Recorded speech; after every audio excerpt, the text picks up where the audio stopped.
સાર્થક Vidya Mandir online education ધોરણ 5 વિષય સામાન્ય જ્ઞાન એની અંદર આપણો પ્રકરણ નંબર 11 શબ્દ સમૂહ માટે એક શબ્દ।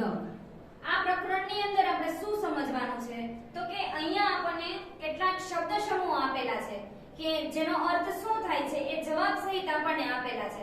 તો જોઈએ કે આપણને કયા કયા શબ્દ સમૂહ છે એ આપેલા છે। અધ્યયન કરો અને યાદ રાખો। પહેલું આપણને આપેલું છે લખતા વાંચતા આવડવું તે, કે જેને લખતા અને વાંચતા આવડે છે તેને શું કહેવાય છે? લખતા પણ આવડે છે અને જેને વાંચતા પણ આવડે છે તો એવા લોકોને એને અક્ષર જ્ઞાન કહેવાય છે, કે જેનું આપણને જ્ઞાન છે લખવું અને વાંચવું એને અક્ષર જ્ઞાન કહેવામાં આવે છે। ત્યાર પછી આપણને આપેલું છે જેને શત્રુ નથી તે, કે જેને કોઈ દુશ્મન, શત્રુ એટલે શું થાય? દુશ્મન થાય। તો જેને કોઈ દુશ્મન નથી એને શું કહેવામાં આવે છે? એને અજાત શત્રુ કહેવામાં આવે છે। ત્યાર પછી છે ત્રીજું આપણને આપેલું છે કે તિથિ નક્કી કર્યા વિના આવનાર, કે આપણા ઘરે કોઈ મહેમાન આવે છે તો ઘણા મહેમાન છે એનો આપણને ફોન આવતો હોય, પણ કેટલાક મહેમાનો એવા હોય કે જે આપણને જાણ કર્યા વગર અચાનક જ જે આવતા હોય, તો જે તિથિ કે વાર, તિથિ એટલે કે તારીખ અને વાર જે નક્કી કર્યા વગર જે આવે છે એને અતિથિ કહેવાય છે। અતિથિ એટલે કે મહેમાન। ત્યાર પછી આપણને આપેલું છે નિરાધાર બાળકોને રહેવાનું સ્થળ, જેને અનાથ આશ્રમ કહેવામાં આવે છે, કે જે બાળકોનો કોઈ આધાર, નિરાધાર એટલે કે જેનો કોઈ આધાર નથી, એટલે કે કાં તો એના મમ્મી નથી હોતા, કાં તો એના પપ્પા નથી હોતા, અથવા તો મમ્મી અથવા પપ્પા કોઈ પણ નથી હોતા, તો એવા બાળકો જે સ્થળે રહે છે એને શું કહેવામાં આવે છે? અનાથ આશ્રમ કહેવામાં આવે છે। ત્યાર પછી આપણને આપેલું છે કે જેની આરપાર જોઈ શકાય તેવું, કે જેની બંને બાજુ જેને જોઈ શકાય એને શું કહેવામાં આવે છે? પારદર્શક એટલે કે પારદર્શક કહેવાય છે, કે જેની બંને બાજુ છે એ આપણે જોઈ શકીએ છીએ। જેમ કે હું ઉદાહરણ આપું તો કાચ, તો કાચ છે એની બંને બાજુથી આપણે જોઈ શકીએ છીએ, એટલે કે સામેની વસ્તુ છે એ આપણને દેખાય છે, એટલા માટે એ પારદર્શક છે।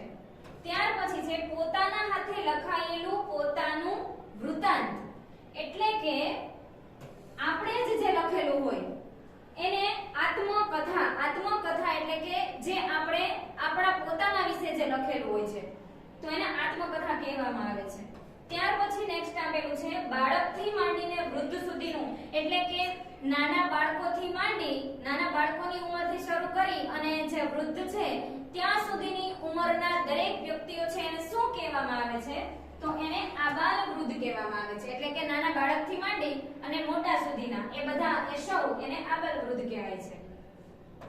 ત્યાર પછી આપણે નેક્સ્ટ 8મા નંબર ઉપર જોઈએ ઈશ્વર છે એમ માનનાર, કે આ જગતની અંદર, આ વિશ્વની અંદર ઈશ્વર એટલે કે ભગવાન છે તો એવું જે માને છે એને શું કહેવાય છે? તો કે એને આસ્તિક કહેવાય છે, કે જે ધર્મમાં માને છે, જે ઈશ્વર છે એમ માને છે એને આસ્તિક કહેવામાં આવે છે।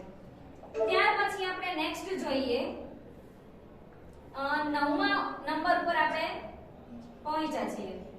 તો 9મા નંબરનો પ્રશ્ન આપણને એવું કહે છે કે જગતમાં ઈશ્વર છે જ નહીં એમ માનનાર,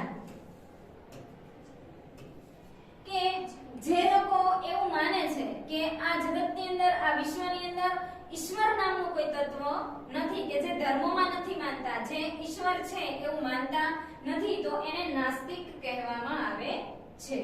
ત્યાર પછી 10મા નંબર ઉપર જોઈએ તે કરતા વધુ ખર્ચ કરનાર, એટલે કે ઘણા લોકો એવા હોય છે કે જેટલો ખર્ચ કરવાનો હોય એના કરતા વધારે ખર્ચ કરતા હોય। તો કે આપણી ભાષામાં હું તમને કહું તો ઘણા લોકો એવા હોય છે કે જે જગ્યાએ 100 રૂપિયા વાપરવાના હોય તો એની જગ્યાએ અહીંયા 500 રૂપિયા વાપરે, તો એનો અર્થ એવો થયો કે આપણે જરૂર 100 રૂપિયાની છે છતાં આપણે કેટલા વાપરીએ છીએ? 500 રૂપિયા વાપરીએ છીએ। તો એનો અર્થ એવો થયો કે આપણે જેટલી જરૂર છે એના કરતા આપણે ખર્ચ છે એ કેવો કર્યો છે? વધારે કર્યો છે। તો જરૂર કરતા જે લોકો વધારે ખર્ચ કરે છે એને શું કહેવાય છે? તો કે એને ઉડાઉ કહેવામાં આવે છે, કે એને તમે ગમે તેટલા પૈસા આપો એને ઓછા પડે છે, કે જે એનો જેટલો ખર્ચ હોય રૂપિયા વાપરે છે.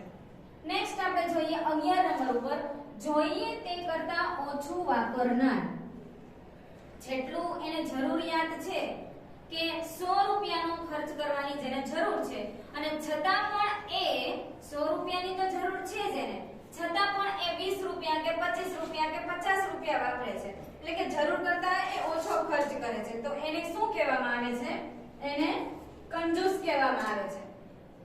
ત્યાર પછી આપણે જોઈએ 12 નંબર, જોઈએ તેટલું જ વાપરનાર. જોઈએ તેટલું જ વાપરનાર એટલે કે જેટલું જોઈ છે, જેટલો ખર્ચ કરવો છે, જેટલી જરૂરિયાત છે એટલું જ જે વાપરે છે એવા લોકોને શું કહેવાય છે? તો કે એવા લોકોને કરકસરિયું કહેવામાં આવે છે.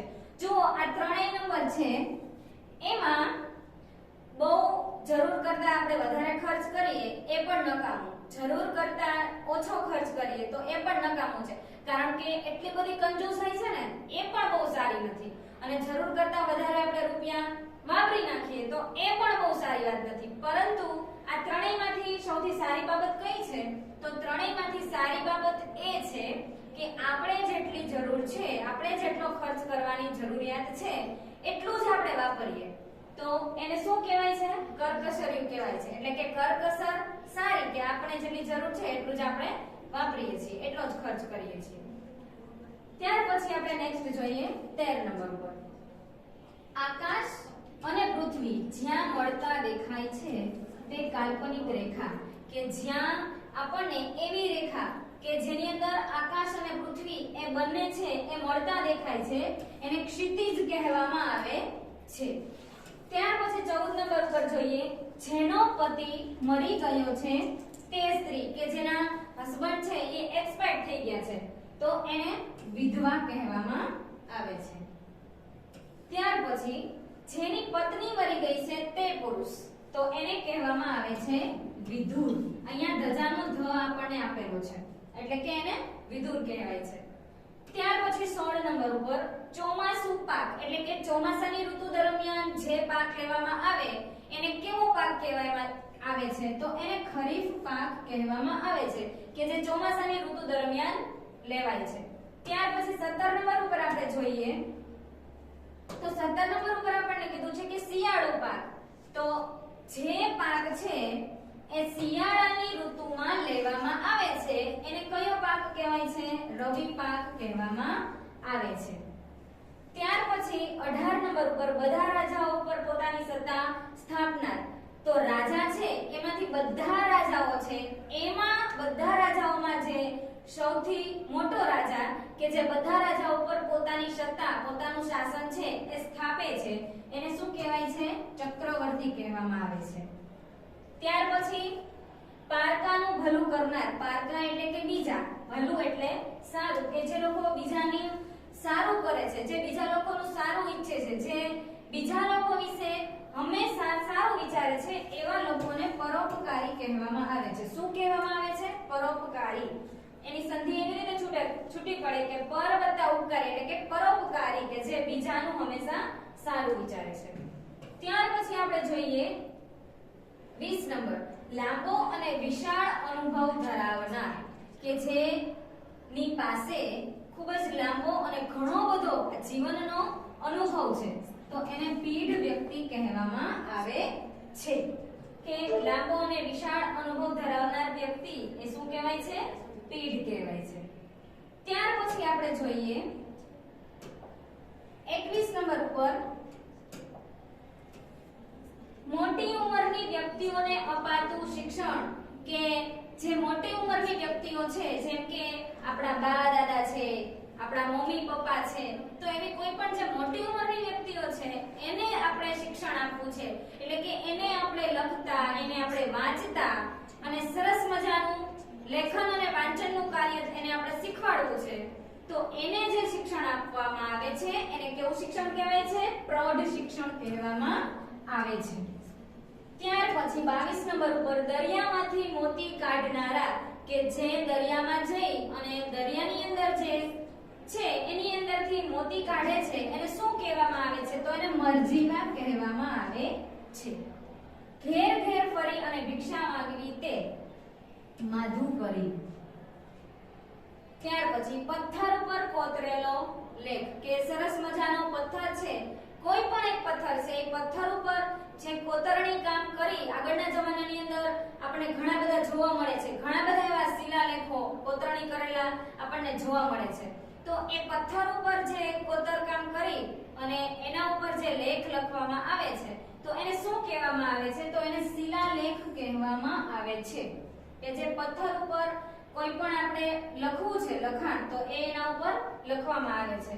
અને ત્યાર પછી આપણને છેલ્લા નંબર ઉપર આપેલું છે કે આકાશી પદાર્થોનું નિરીક્ષણ કરવાની શાળા, કે જે એવા પ્રકારની જેમ આપણે પ્રયોગશાળા છે એની અંદર આપણે વિજ્ઞાનની જે પ્રયોગ કરીએ છીએ તો એવી જ રીતે આકાશી પદાર્થો છે કે જેની અંદર ગ્રહો, ઉપગ્રહો આ બધાનું જે આપણે નિરીક્ષણ કરવું હોય, એ બધાનું અવલોકન કરવું હોય તો એ માટેની જે શાળા છે એને શું કહેવામાં આવે છે?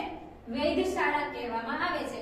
કે જેની અંદર અવકાશમાં રહેલા સમગ્ર પદાર્થો છે એનું નિરીક્ષણ કરવામાં આવે છે. આ આપણા શબ્દ સમૂહ છે. ત્યાર પછી આપણે નેક્સ્ટ જોઈએ. આપણને અહીંયા સ્વાધ્યાય આપેલું છે.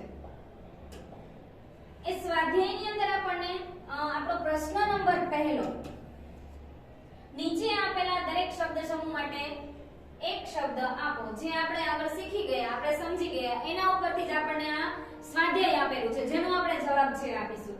તો પહેલો આપણને પ્રશ્ન પૂછ્યો કે જગતમાં ઈશ્વર છે જ નહીં એમ માનનાર, આપણે આગળ જોઈ ગયા કે આ દુનિયાની અંદર, આ વિશ્વની અંદર ઈશ્વર નામનું તત્વ નથી, ધર્મ જેવું છે એ કઈ છે નહીં, ઘણા લોકો એવું માને છે, તો એવા લોકોને શું કહેવાય છે? તો એનો જવાબ આવશે નાસ્તિક, કે એવા લોકો છે એને નાસ્તિક કહેવામાં આવે છે. ત્યાર પછી લાંબો અને વિશાળ અનુભવ ધરાવનાર, કે જેને ખૂબ જ જાજી સમજણ હોય છે એવા લોકો કેવા હોય છે? એને શું કહેવામાં આવે છે? પીઢ ભક્તિ કહેવામાં આવે છે. બધા રાજાઓ ઉપર પોતાની સત્તા સ્થાપનાર, કે જે દરેક રાજાઓ છે એ બધા રાજાઓમાં પોતાની સત્તા છે એ સ્થાપે છે, એને ચક્રવર્તી કહેવામાં આવે છે. ત્યાર પછી તિથિ નક્કી કર્યા વિના આવનાર, કે જે આપણા ઘરે આવે છે પરંતુ એની કોઈ તારીખ, તિથિ એટલે કે તારીખ કે વાર છે એ કોઈ નક્કી કરેલા હોતા નથી, અને અચાનક જે આપણા ઘરે જેનું આગમન થાય છે એને શું કહેવામાં આવે છે? અતિથિ કહેવામાં આવે છે. જોઈએ તે કરતા વધુ ખર્ચ કરનાર, મેં હમણાં આગળ જ સમજાવ્યું કે જેટલી જરૂરિયાત છે એના કરતા ખર્ચ એ વધારે કરે છે, એને શું કહેવાય? ઉડાઉ કહેવામાં આવે છે. ત્યાર પછી મોટી ઉંમરની વ્યક્તિઓને અપાતું શિક્ષણ, કે જે આપણા મમ્મી પપ્પા, દાદા દાદી અથવા તો મોટી ઉંમરના જે વ્યક્તિઓ છે જેને શિક્ષણ આપવામાં આવે છે એને પ્રૌઢ શિક્ષણ કહેવામાં આવે છે. ઘેર ઘેર ફરી અને ભિક્ષા માંગવી તે એને માધુચરી કહેવાય છે. આકાશી પદાર્થોનું નિરીક્ષણ કરવાની શાળા, કે જે અવકાશમાં રહેલા પદાર્થો છે જેનું નિરીક્ષણ જે જગ્યાએ થાય છે તેને વેધશાળા કહેવામાં આવે છે. જેની પત્ની મરી ગઈ છે તે પુરુષ, એને વિદુર કહેવાય છે. આકાશ અને પૃથ્વી જ્યાં મળતા દેખાય તે કાલ્પનિક રેખા, જેને ક્ષિતિજ કહેવામાં આવે છે. ત્યાર પછી આપણને પ્રશ્ન નંબર બીજો આપેલો છે, એની અંદર આપણને જોડકા આપેલા છે. તો અ વિભાગ અને સામે આપણને બ વિભાગ આપેલો છે. ઉત્તરમાં આપણે જવાબ લખવાનો છે. અહીંયા ખાસ ધ્યાન આપશું કે જો પરીક્ષાની અંદર અહીંયા આપણને ક્રમાંક નંબર આપેલા નથી એટલે અહીંયા આપણે જવાબ જ લખવાના છે, પરંતુ જો આપણને જોડકામાં અહીંયા ક્રમાંક નંબર આપેલા હોય તો આપણે પરીક્ષામાં માત્ર ક્રમાંક નંબર છે લખવાના નહીં, પરંતુ ક્રમાંક નંબર લખવાના અને એનો જે જવાબ આવે છે ઈ પણ આપણે લખવાનો છે.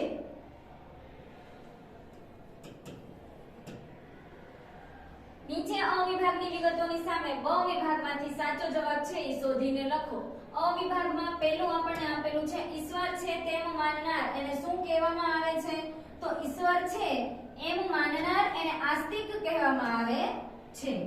ત્યાર પછી પથ્થર ઉપર કોતરેલો લેખ, પથ્થર ઉપર જે લેખ કોતરવામાં આવે એને શિલાલેખ કહેવાય છે. શિયાળાનો પાક એટલે કે શિયાળાની ઋતુ દરમિયાન જે પાક લેવામાં આવે તેને રવિ પાક કહેવાય છે. જેને શત્રુ નથી, તે જેને કોઈ દુશ્મન નથી તેને અજાત શત્રુ કહેવામાં આવે છે.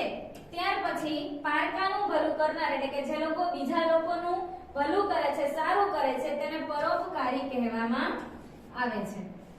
દરિયામાંથી મોતી કાઢનાર કે જે દરિયામાંથી મોતી શોધીને લાવે છે એને મરજીમાં કહેવાય છે. ચોમાસુ પાક, ચોમાસાની ઋતુ દરમિયાન જે પાક લેવામાં આવે એને ખરીફ પાક કહેવાય છે. અને જોઈએ તેટલું જ વાપરનાર એટલે કે જેટલું જોઈએ છે તેટલું જ જે વાપરે છે તેને કરકસરિયું કહેવામાં આવે છે.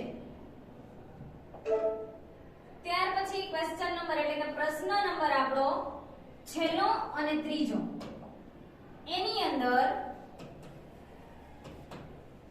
નીચે આપેલા દરેક વાક્યના ખોટા શબ્દ ઉપર છે કોમારી અને સાચું વાક્ય બનાવો. આપણને બે પ્રકારના શબ્દ આપેલા છે, એમાંથી જે શબ્દ ખોટો છે એને આપણે એના ઉપર લીટી મારવાની છે. છેકી નાખો એટલે એનો મતલબ એવો થયો કે એના ઉપર આપણે લીટી મારવાની છે, પણ એને ઘૂંટી અને આખું બહુ ઘૂંટવાનું નથી. પેલું, નિરાધાર બાળકોના રહેવાના સ્થળને અનાથાશ્રમ, વૃદ્ધાશ્રમ કહે છે. તો જે જગ્યાએ જેના બાળકો છે, જે બાળકો છે એના મમ્મી અથવા પપ્પા નથી અને એ બાળકો, એવા બાળકો જે જગ્યાએ રહે છે એને શું કહેવાય? તો એને અનાથ આશ્રમ કહેવાય, એને વૃદ્ધાશ્રમ કહેવાય નહીં. તો ખોટો એટલે કે વૃદ્ધાશ્રમ છે એની ઉપર આપણે લીટી મારવાની છે, એક જ લીટી કરવાની છે. ત્યાર પછી જેની આરપાર જોઈ શકાય તેને અપારદર્શક, પારદર્શક પદાર્થ કહેવાય છે કે જેની આજુબાજુ જોઈ શકાય એને કેવો પદાર્થ કહેવાય? પારદર્શક કહેવાય. તો અપારદર્શક છે એના ઉપર આપણે લીટી કરશું એટલે વાક્ય સાચું બની જાય. સાચું વાક્ય શું બને? જેની આરપાર જોઈ શકાય તેને પારદર્શક પદાર્થ કહે છે. ત્યાર પછી નંબર ઓફ 3, પોતાના હાથે લખાયેલા પોતાના વૃત્તાંતને જીવનકથા, આત્મકથા કહે છે. કે પોતાના હાથે જે પોતાનો જ વૃત્તાંત જે લખ્યું છે એને શું કહેવામાં આવે છે? તો એને આત્મકથા કહેવાય છે.